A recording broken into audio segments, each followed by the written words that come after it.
Hello. Thank you for having me. I live in Canada, so despite the fact that I am very, very fond of Alberta, I never turned down an invitation to Miami. It's minus 27 in Toronto today. So thanks for that great presentation by Dr. Bueno. And I work a lot with people that work with data. And nowadays, people, probably a lot of you in this room, are getting familiar with the idea that, yeah, artificial intelligence has some ethical problems, and we have all these algorithms, and are they fair? And then a lot of the people that I work with, like Alberta was mentioning, I work with a lot of governments, I work with a lot of nonprofits, from the federal government to a small tribe in Papua New Guinea, and these people are mostly using data that can fit in Excel. And they figure we're okay, right? Because we're not doing this big data stuff. So this is the story that I tell. So let's pretend we want to do some basic, I don't know what grade it is in the United States, but this is grade 5 math where I come from. What's the average size classroom in this school? This school has 3 classrooms. One classroom has 1 student in it. One classroom has 3 students in it, and one classroom has 5 students. Don't say it out loud, just do the math in your head. What's the average classroom size in this school? Most of you will think that the average classroom size is 3, and you would be correct. The average classroom size in this school is 3 students per class. However, the average classroom size in this school is also 4 students per class. It entirely depends on who you ask. Even the most basic math that you learned in grade 5 has a worldview embedded deeply into it. Both 3 students per class and 4 students per class are the correct answer to what is the average classroom size. It depends on where you're putting the locus of power. It depends on who you are asking, whose lived experience you're trying to reflect. I have a much longer video on YouTube that you can watch that takes you through the math in case you're super angry right now or confused or feeling betrayed. That's okay. I gotcha. It's on YouTube, but essentially we'll do it really fast here. If you ask the teachers, you ask the first teacher, how many students in your classroom? That teacher says 1. You ask the second teacher, how many students in your classroom? That teacher says 3. You ask the third teacher, how many students are in your classroom? That teacher says 5. You add that up, you divide by the 3 teachers, and you get what almost everybody who is educated in North America or Western Europe says, which is 3. 3 students per classroom. Because we put the locus of power with the authority, with the teachers. Okay, let's say we ask the students. First classroom, 1 student. How many students are in your classroom? 1. Second classroom, there's 3 students. We ask the first student, how many students are in your classroom? That student says 3. Next student, how many students are in your classroom? That student says 3. Next student, how many students are in your classroom? That student says 3. If you're not with me, don't worry. There's a YouTube video. It's longer and much slower. So we go through all of that, and we get 35 students. Divided by 9 is 4. So the very basic thing of taking a mathematical average has a worldview embedded in it. People come to me and say, can you please make my data unbiased and bulletproof? And I say no. And if anybody is charging you money to do that for you, you should fire them. And this really matters, right? This isn't just a funny little mathematical trick. I do a lot of work in the educational sector, and in an educational assessment, all the time we're comparing what is the average classroom size and how is it affecting whatever outcome. Here's one study. This is how the relationship between class size and academic performance is from the students' lived experiences of classroom size and from the teachers' lived experiences of classroom size. Both of these results are correct. It just depends on whose lived experience are you trying to reflect. So, this is why I founded my second company, We All Count. We're a project for equity and data science. You can find us on the web. We have tons of free resources and communities, book clubs, stuff like that. What got me here is spending the beginning of my professional life living and working in Bangladesh. And this is what data looks like in Bangladesh. My first professional job in Bangladesh was helping the Bill and Melinda Gates Foundation and a bunch of the projects they were funding work with women who were living in extreme poverty in rural Bangladesh and trying to figure out ways to get more milk from cows they already owned and more money from the milk that they would get. And these women did not read and write even in the local languages, and so we collected data through pictures. And this really taught me that what we think of as data is so far removed from what a lot of people experience as data. This is Tanvin, and I spent so long kind of going back and forth on a wide range of projects from Bangladesh to Papua New Guinea, Rwanda, Uganda, Tanzania, a whole bunch of places, and really feeling good about the work I was doing using really advanced, I'm a mathematical statistician, I'm a data scientist, using really advanced statistical techniques, which are usually reserved for like the pharmaceutical industries and the financial industries, and helping them produce change that did improve some lives. And then the other half of my life was spent presenting these results and these infographics and these data visualizations and these reports to the big shiny boardrooms in DC, Seattle, New York. And after a couple years of doing that, I started to get this really, really bad feeling that in my attempt to do some good, like I had chosen not to kind of intentionally make people's lives bad with data, which I love, I think I started to think, am I a colonialist? I'm spending my life collecting data from brown women in the global south and giving it to white men in big shiny boardrooms.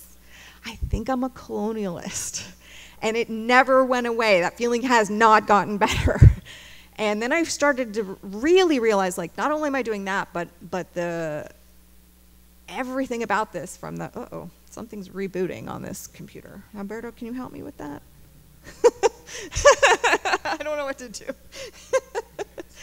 Anyway, so what I realized was not only was it the movement of data across the global south, it was also everything about the data was being embedded with a particular worldview. And so I decided I was probably going to have to leave the social sector and go to the banks, because at least they weren't pretending like they were doing anything good. But then right before I did that, I was like, I'm just going to do this one thing called We All Count and just say what I think and see if it goes anywhere. So people were very, very upset about the ethics and equity issues in data, and it blows up and it kind of blows your mind in the same way that finding out that 3 is not the only right answer to the average classroom size. People get very upset. So one of the things we've done is develop a 7-step life cycle. And this life cycle works for any data product, whether it's a Wells Fargo release of a new financial product, or a monitoring and evaluation project in international development, or a policy evaluation for the Canadian government. These are the 7 steps that all data products go through. And we built the framework so people could kind of walk through and think, okay, at each of these steps, these are your PowerPoints, where you can ask yourself questions, go through the checklists, and kind of figure out where you are accidentally, I hope, embedding racism, colonialism, sexism, homophobia, etc. into your data. So step 1, funding. We have a very nice report from Goldman Sachs that shows, from their corporate social responsibility arm, that shows just exactly how many vulnerable young women are getting to enroll and stay in university because of the great work that Goldman Sachs is doing. We have a very good data set on that. We have no data set at all on the number of vulnerable young women who had to drop out of university due to the financial crisis that was in large part brought about by Goldman Sachs. Why do we have one of those data sets and not the other? Funding. Somebody wanted to pay for one of those data sets. Nobody wanted to pay for the other one of those data sets. Mimi Onoha is an amazing woman, lives in Brooklyn, has this thing called the Library of Missing Data Sets. I highly recommend you check it out. It's online. It's also can be seen live from time to time in Brooklyn. And it's a catalog of all the data sets that should exist and don't. And the reason a lot of them don't is funding. So if you're worried about funding, I'm not going to go through all the checklists and questions in this presentation. I just wanted you to have them if you download the slides later, but they're actual checklists you can download. The number one thing that we recommend, though, is that you have every data product that you produce or consume has a funding statement attached to it. Who paid for this data? As far back up the funding chain as possible. You know, people who really do have very kind of nefarious social agendas set up foundations with nice, pretty names. So follow that funding stream in your funding statement. And if you're using data that somebody else produced, it's your responsibility to find out who paid for that data, because who paid for that data affects what's in that data. Okay, step 2, motivation. Why is this project being done? There's a lot of explicit motivations and there's a lot of implicit motivations, and that's okay. There's always gonna be. I mean, there's always competing priorities. Okay, here's an example about motivation. In a part of downtown New York City, people who were living in public housing were having some problems with rats. There were not enough paid administration workers in the public housing. They got together and they crowdsourced on a Google sheet rat sightings. They did this because they wanted to, and they shared this with the public housing administration, who used it to deploy maintenance people in an efficient way. This data was working very well for the people who provided it because it was helping deploy the small number of maintenance workers that were available to do the work that was needed in this public housing community. However, that data was then shared with the New York City Police, who used it for predictive policing. If you don't know what predictive policing is, you can Google it and you will find out it is not a good plan if you care about ethics and equity. So this is using data with a different motivation than the people who gave it to you meant. It's not always as extreme as this. The motivation of Google Maps or Waze or any of the kind of maps that you probably use on your phone have a very specific purpose. They are trying to get you from A to B in a very specific way. And that map company has decided what your motivation is. There's a person who makes happy maps in Boston that gives you on your app the direction that's going to make you from point A to point B, that's going to make you the happiest. What if Google all wanted us to be happiest? Motivation in data use really matters, and it is, I'm looking forward to the design talk because I'm not the expert on this, but I know enough to know that it does matter. For the motivation step, we recommend the very same thing as the funding step. Your data needs to have a motivation statement attached to it. Why was this data collected? And that needs to follow it wherever it goes. We have an interactive free motivation statement maker on our website. Okay, step 2, project design. So this is where things get very real. Project design is where you have to decide not why you're doing it, but what you're actually going to do. So this is when real world constraints come into play. Because this is a university, thank you for having me, University of Miami. I just want to say a quick note. I have an all-day rant on randomized control trials, which are also called RCTs. And randomized control trials are called the gold standard. And it is true that RCTs are the very best RCTs in the world. It is, however, very untrue that they're the very best at anything else. If you'd like to join me for the full day rant, you can sign up.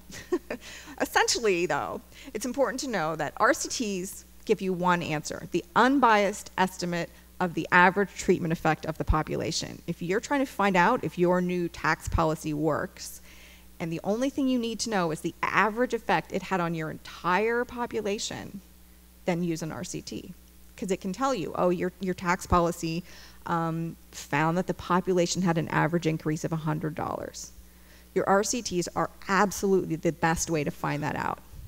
An RCT will not tell you that that increase of $100 came from 5 people having their average income increase by 1,000 and 25 people having their average income decrease by 100.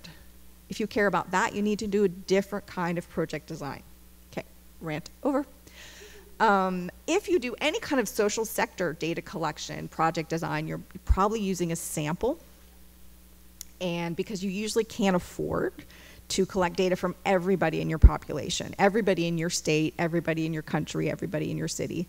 So you collect data from a small amount of people in your area, and then you do like fancy math to make it representative of your whole population, your whole city, or your whole state. Usually, that sample is stratified based on some kind of geography.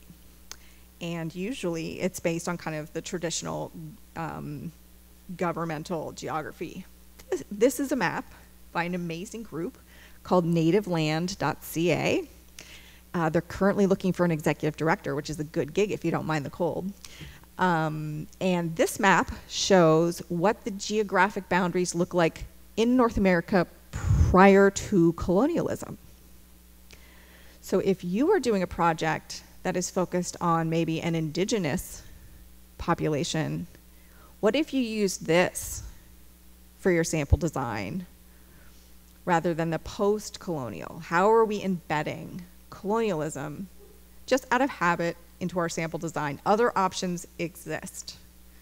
So I no longer accept people to tell me they don't have any other options. There are many other options. Studying up is one of my favorite project design options. So if we're really, really worried about poverty and we are trying to do some research to find out how to alleviate poverty, we almost always study the most vulnerable, most poor people. Why is that? I can tell you why. Because I tried to take the very same population health survey that I was being asked to conduct in Uganda and conducted at the Bill and Melinda Gates Foundation. They wouldn't answer the questions because people with power usually won't answer the questions. So we're spending a lot of time studying the most vulnerable people, asking them to give us their data, which is the new gold, give us their time to fill out these things. And because they're vulnerable. Actually, vulnerable is a bad word. Because we are oppressing them. Yes, thank you. I'm learning in public. This is my life now. So when you're doing a project design, consider who is it most convenient for? Who's benefiting? Whose point of view is being centered in your project design? All of these questions are just scratching the surface of the way we do project design in data that simply is reinvesting into the status quo that will give you the results you already know you're going to get. Next step, data collection and sourcing. So as Alberto mentioned, I do a lot of work with the United Nations. I do a lot of work on violence against women. And this came from a report from a very well-funded, very prestigious organization. And this is my kind of public service announcement that I do a lot of work with journalists who I adore. And they say, well, if we get data from a reliable source, then we can trust it. And I'm like, no, no, no. There's no such thing. You have to do your work. So this is a chart of the trends of interpersonal violence within countries over time. You can see there's 5 countries. And that's a stunning, I mean, if you work in this sector at all, like to have that much change in 10 years for this kind of a social phenomenon is incredible. So I looked at this and thought, something is wrong. And after a lot of very boring, very tedious work, we discovered that the metadata or the data biography for these data points showed that these were measuring entirely different things. So in Sweden, the first data point, that data was collected from women who were ages 18 to 64 who had ever been married. And the end data point was collected from women who were ages 18 to 74 of any relationship status ever. So you can see that the difference, the upward trend between those 2 dots is in fact nothing to do with what's happening on the ground. It's everything to do with how we're collecting the data. And the middle one, still to this day, and I have given this talk in public in front of these people, has no source. So we don't really like the term metadata. We think it's confusing. We think it creates a barrier to people who haven't had certain types of education. We really like the term data biography. A lot more people know what a data biography is. I started using it when I was working with journalists and said, you would never put a quote from a source that you don't know at all into your New York Times article. But yet you'll put these data points that you haven't spent any time with into your articles. You have to build a data biography for every piece of data you're using. You have to know the basics, just like you would know about any person that you would trust. When, what, who, why, how, and where. There are a lot of emerging tools to help you do this. Oh, right, actually, this is a new thing. This is from Google. Google asked me to be on their advisory panel for this, and I said no, and I sent them a copy of this slide, so they know this is coming. So datacommons.com is something that Google is making, and I won't get off track. Okay. Datacommons.com is a project started by Google, and it's intended to be a community effort. What they're attempting to do here is make it easier for journalists and people like journalists to get access to data. So they're trying to kind of pull it all together, all the publicly available data, and make it really easy for you to access. And I was like, ugh, it's not going to work out, dudes. So I pulled this off of the Data Commons. This is amphetamine distribution in Wayne County, West Virginia. Looks like there's a problem with amphetamines. Cocaine distribution in Palm Beach is as close as I could find to Miami. There's a lot less cocaine. Okay. That count of students by race in a specific a specific school district. Count of students by race. What are you noticing from these three graphs that Datacom is? There is no information at all about this data. Where is it coming from? When was it collected? What are these distributions? Who decided for the count of students by race? Who decided what race all these children were? Did the students decide? Did their parents decide? Did the teachers decide? Oh yeah, so I have, and then these two, once I clicked on this, because I was like, really, cocaine's going down that much in West Palm Beach, that's cool. This is actually from, this is prescription cocaine. I was like, what? You can get a prescription for that? I'm firing my doctor. But like, you should, I mean, how many journalists who are doing a thing on cocaine in West Palm Beach are going to go to Google Commons? This is going to come up and they're going to put it into their thing, right? Because there's no data biographies associated with this at all. Data sheets for data sets is also being designed. There's something called Data Spice, which is in R, and there's data statements for NLP, which is language. And I think that Data for Black Lives is also in developing a data nutrition label, which I hope to hear more about. Okay, so when you're collecting data, we used to call these things demographics. I like to call them social constructs, just to like call a spade a spade. How are you collecting this information? Is it fluid? I have a daughter who is transgender. We have a very awesome public health system in Canada. However, there was a little problem that when she officially legally changed from being a boy to being a girl, they accidentally threw out all of her health data because they had no way, that wasn't possible in their tech. That was not you couldn't flip that little cell in that little Excel thing from boy to girl. So it was an error, so the data was corrupted, thrown away. It has improved. It is no longer like that in Ontario, but my daughter transitioned a long, long time ago. So if you are collecting data on social constructs, think carefully about how you're going to collect it, store it, and use it. Again, this is like a weeks-long thing. Who collects the data matters a lot. Who asks you the questions has like a 25 to 47% influence on what the answers are to basic factual data pieces, not just, you know, how much did you drink? You know, your grandma asked you that, your mom asked you that, your doctor asked you that, your partner asked you that. Those are 4 different answers, right? But like even basic factual stuff like, what is the roof of your house made out of? different answers depending on who asks you the question. And this isn't just social science. I do a lot of marketing research, a lot of user experience, UX. Who's asking those questions? Yes, so when you're collecting data or acquiring data, the number one thing is it is your responsibility to have a data biography to understand where that data really came from. Analysis. So being a data scientist, the analysis part is my favorite part because statisticians really like to think that our methods are objective, and they are not. So we have a great example here where we were doing some special education research to help vulnerable kids read better, and we were testing some ed tech and some interventions, and we had a great data set. So we gave the data set to 2 different teams. They did not know that the other ones had them. They did not talk to each other. They both got their peer-reviewed publications accepted for publication, so they went through like the academic rigmarole to get like the check mark, this is real, and they had 2 different answers. 1, the intervention has no effect. 2, the intervention is actually bad for the kids. Both of these answers are correct, exactly the same as the average classroom size.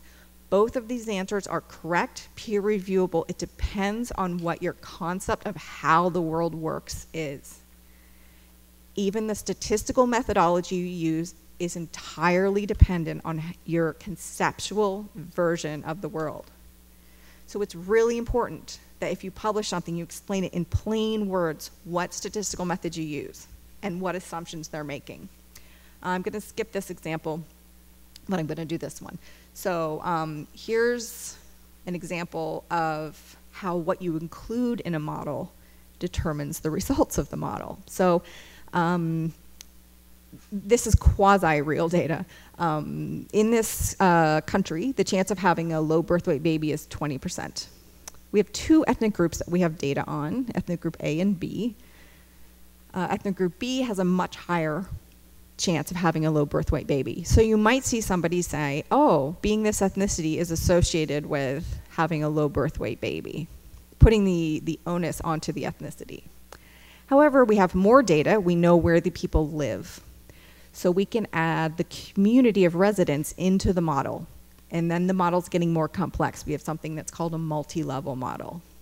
If we do this, we can see that the community that the person lives in controls about 15 to 25% of the chances of a woman having a low birth weight baby. We can also take into account the state of residence that this person lives in. So now we have the person, their ethnicity, their community, and their state. Once we do that into a multi-level model, or there's many, many different names, we can see that the probability of you having a low birth weight baby, 10% of that probability is just chance. 20% of that probability is related to individual choices related to things like nutrition, lifestyle choices that you are making every day in the moment.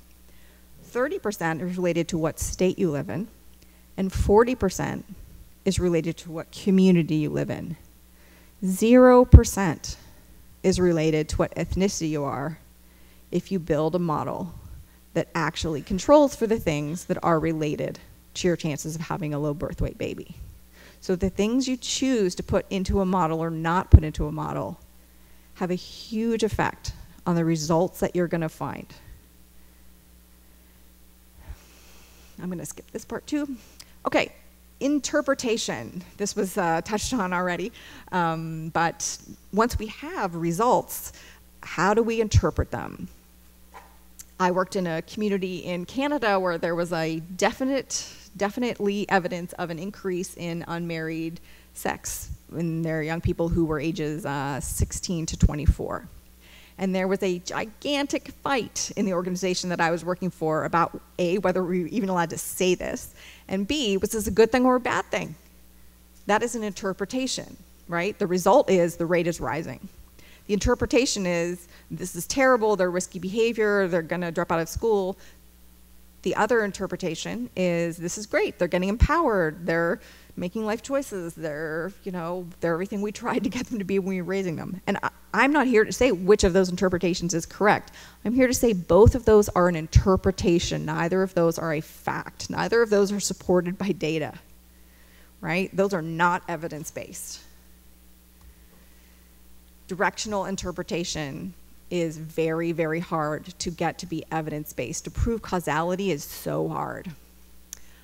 I'm gonna skip this part. So when you are interpreting, the number one thing that we've found to be really effective is to get the team to come up with 3 alternative explanations for your results. So it's very easy if you already have an idea of what's going on and then somebody gets you data, that you put your idea, your worldview, your locus of power onto the results. Take some time and brainstorm 3 alternative explanations for your results. Second one really works too. What would your interpretation be if the results were reversed? That exercise really helps you see the kind of assumptions that you're embedding into the results. Would those assumptions hold if the results were reversed? And the third tip that I find really works is, how would you describe these results to a 5-year-old and what would their questions be?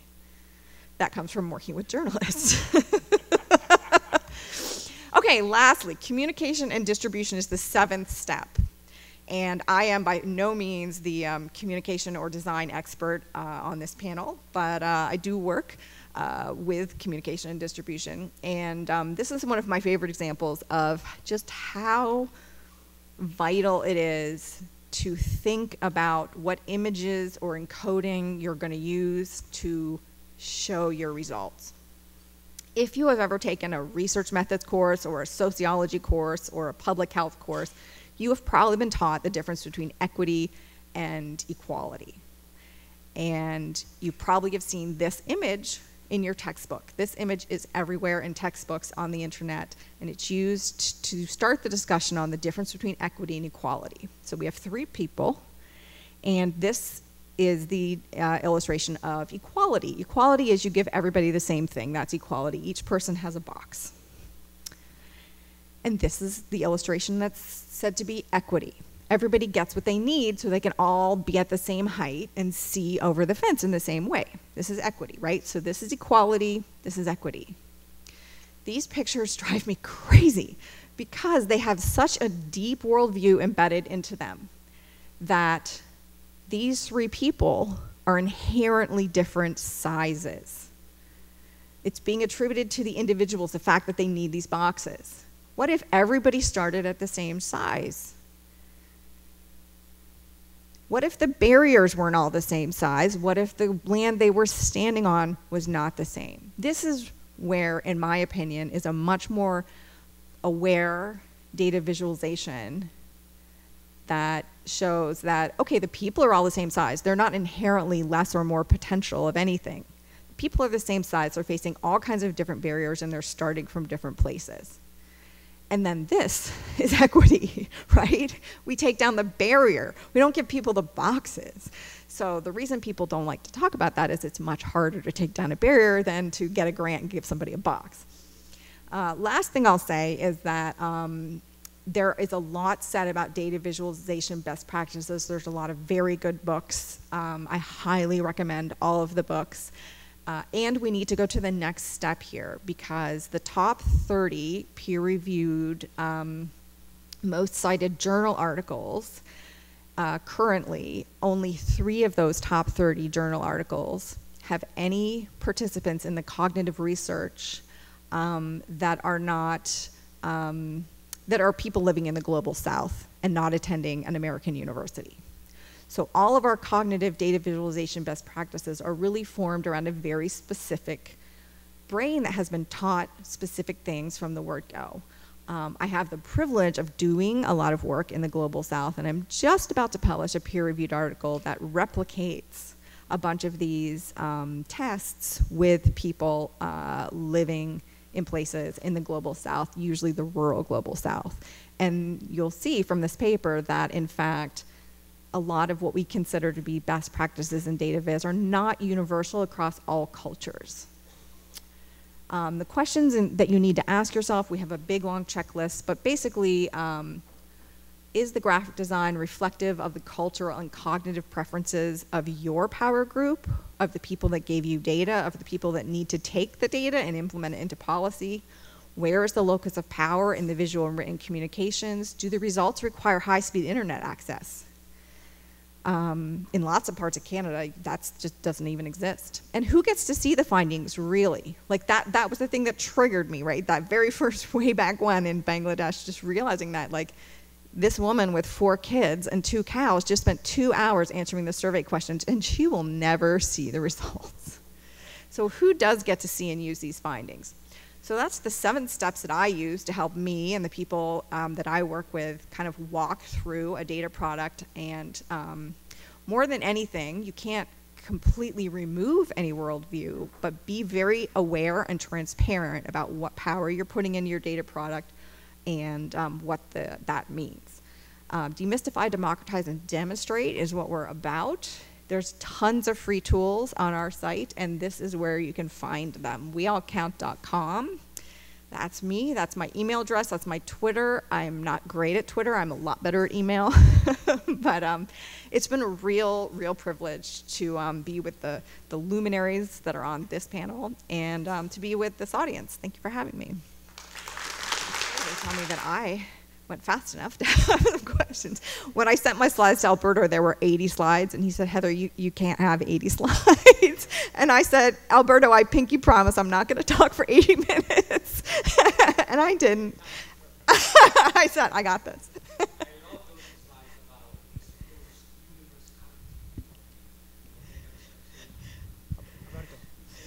Sorry, I was just making a comment. Sorry, I was taking photographs of those 2 slides, last slides, about the supposed universality of data visualization rules, because this is just a comment, it's not a question, but it's something that I really care about. That I think that in the world of data visualization, we talk too much about rules, like do this way, and many of these rules are actually not rules. They are culture dependent. Yeah, exactly. And there are certain things that I think that are based on cognition and perception, but those are just a few. The rest is just convention, and convention is culturally determined or guided. So I really appreciated those 2 slides.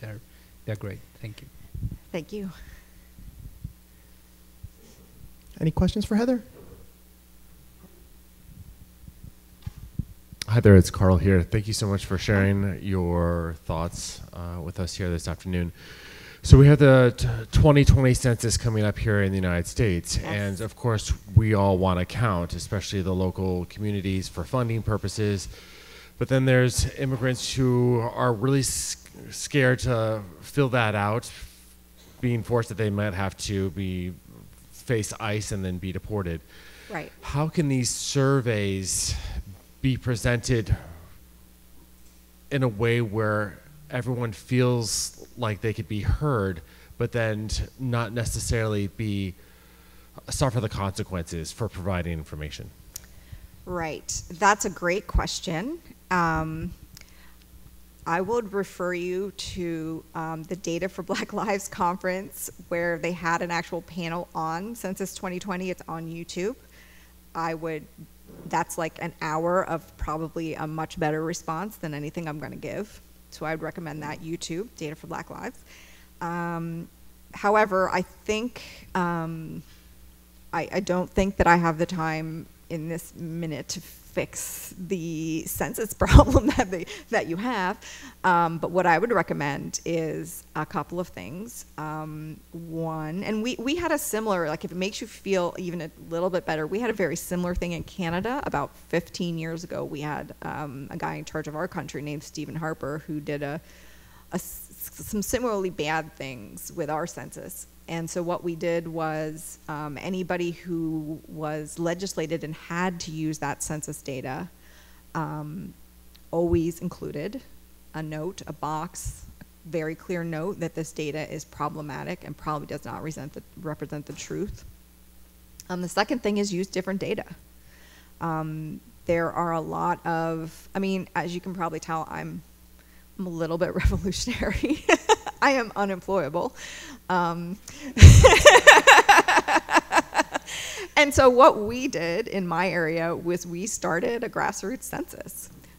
There actually is, the technology does exist to do that now, between data security and the low cost of collecting data by text messages and things like that. And so we started a grassroots community census, and we used that.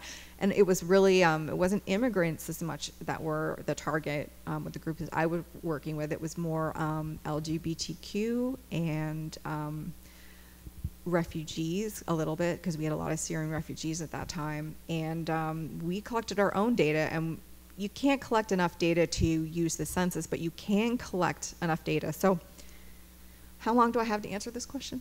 One thing about the census data is that it's never just, you're never just using a count, right? So they're going to do the best they can to collect the census data, and then they're going to apply something called weights. And the weights is where the power is, right? They're going to say, okay, this person, like me, they collect my data from Heather Krause. She represents about, 2.4 people in the United States. So they're going to multiply my information by 2.4. You don't have to use those weights. You can use whatever weights you want. And so in our community, we collected very, very trust-based data that allowed us to build our own weights to reflect accurately the refugee community and the LGBTQ community. Your community can also do that. Especially, I don't know where you work, but if you have, if you work for anywhere that has money, like I've seen CRMs be willing to put money into this. I've seen universities be willing to put money into this. That's what I would recommend. I mean, unless you have a federal plan, but that's way out of my league. Yeah. But it's important. I'm glad you asked that question, because it's really important that we don't just go along with it. Heather, good afternoon. My name's Francisco Raganisi. The question I have is concerning your experience with the projects in various countries around the world. Yeah. I'm just curious to know, from your perspective, what is the most effective process of kind of driving these projects in other countries, if they may be in emerging markets? I'm just curious to know, is it more effective to go through the United Nations and to kind of start from there when it comes to the data management and also just getting the project started, or working with all, the governments of all these countries to kind of get them all on the same page with what the priority is for that specific project?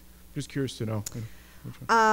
So I think that depends a lot on what your definition of success is. When you say what's most effective, it really depends on what you're trying to do.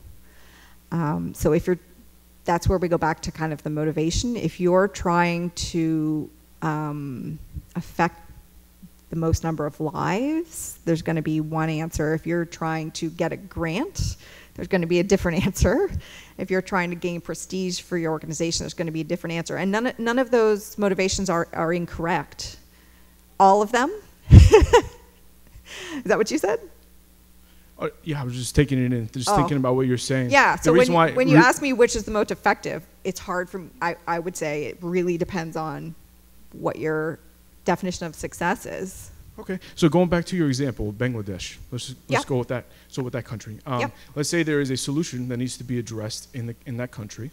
In the government, they're very limited on the resources, but the United Nations has tools. I was just curious to know, just based from what you mentioned in your presentation, is it more effective, like these days, to just go right to the United Nations, get the plan pieced together with them, and then kind of use them as a way to kind of get things going with the country? Right. I'm just trying to understand this, because there are a lot of amazing projects that could get started immediately, okay, around the world, and it's just quite irritating seeing it, from my perspective, Sure.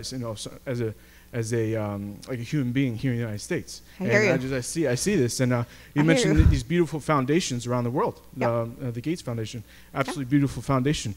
But the thing is, I think it's time to kind of piece together all these priorities, to get it going. That's the problem. Yeah. So the only one of the first questions I would ask in order to help you figure out what would be most effective, when you say there's a problem that needs to be solved in Bangladesh, it's very important to know in whose opinion. In whose opinion is that a problem, and in whose opinion is this XYZ solution going to work? Because that will tell you immediately where you should go. Yeah. Okay, thank you, Heather. Yeah. Once again, thank you very much. All right, folks, we're going to take a short. Thank you for having me. Thank you.